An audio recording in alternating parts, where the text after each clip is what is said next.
techniques. Earlier we have seen about stabilization techniques and different stabilization methods. That is emitter biasing method, that is to stable the Q point, and collector to base bias, and emitter biasing and voltage divider biasing. These are all the stabilization techniques which are used to stabilize the Q point. And we have stabilization techniques which are collector to base feedback technique, and emitter biasing technique, voltage divider biasing technique, and these are all negative feedback types, because they provide some negative feedback at another point which will reduce the voltage or increase the voltage, which eventually will stabilize the Q point. Generally they are called as resistive biasing. Voltage divider circuit, that is potential divider circuit, we have used two resistors to bias the transistor. So some of them are also called resistive biasing techniques. But here compensation techniques, the name itself says it is the compensation techniques. It means the increase in the current or voltage increase in one component is compensated with the current or voltage in another component. These type of techniques are called compensation techniques. In this they will use diodes, thermistors, etc. And some compensation techniques are diode compensation technique, and thermistor compensation technique, and transistor compensation techniques. Let us see about diode compensation technique. Diode compensation techniques. This is the biasing circuit. Diode is placed in such a way that the source is reverse biasing the diode, and it is connected across base emitter junction. And we also know that the diode is also having collector leakage current, which is dependent of temperature, and it is connected in such a way that it must be reverse biased with the base emitter voltage or with the source voltage. It is reverse biased. As diode is in reverse bias, it has some reverse saturation current, and the transistor also having the same reverse saturation current. And with these two components we will compensate the original increase in the current in the circuit. Let us see how it is.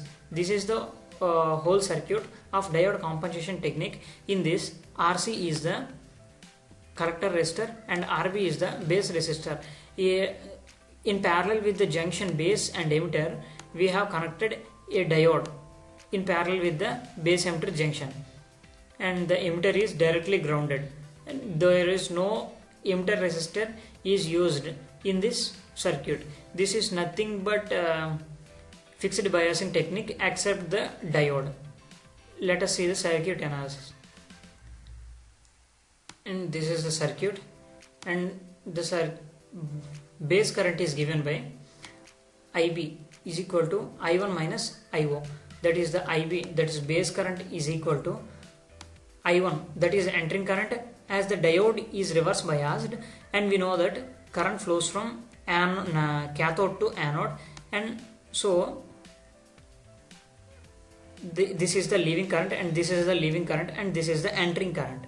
That is I1 is entering current, and I0 is leaving current, that is the current through the diode. So IB is equal to I1 minus I0, and I1 is equal to VCC minus VBE by RB. That is the current is nothing but I1 is nothing but potential drop across the resistor by the resistance value, that is the VCC minus VBE by RB. And VBE is very small. As VBE is very small, we can neglect this VBE, and the current equation will be I1 is equal to VCC minus RB. We know that the collector current equation of a transistor, that is CMO transistor, is IC is equal to IB into beta plus 1 plus beta into ICBO. That is beta is gain and ICBO is collector leakage current.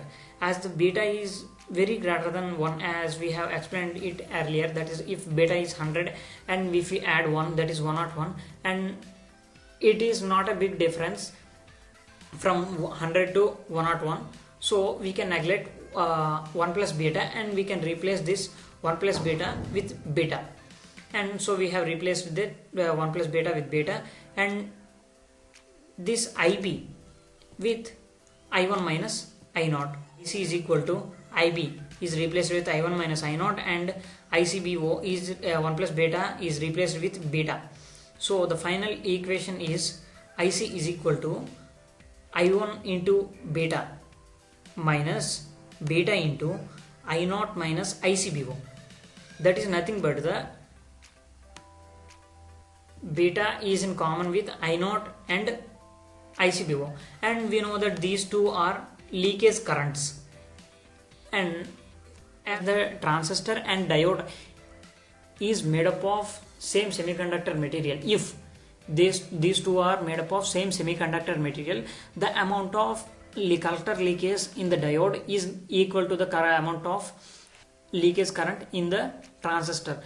Of course, they are approximately equal, and if we negate them, I0 minus ICBO, then we will get I0 minus ICBO as they are approximately equal, as we will get beta into 0. Then this whole value will be 0. If it is 0, then we will be left with I1 into beta, that is IC. That will be the current, collector current, and this collector current I1 into beta. I1 is constant, as the RB is constant and VCC is constant, I1 is constant and beta is constant, that is the gain. So this diode compensation technique will makes the transistor Q point stable at a point that is fixed earlier. Like this way, the diode compensation technique is useful in maintaining stable Q point.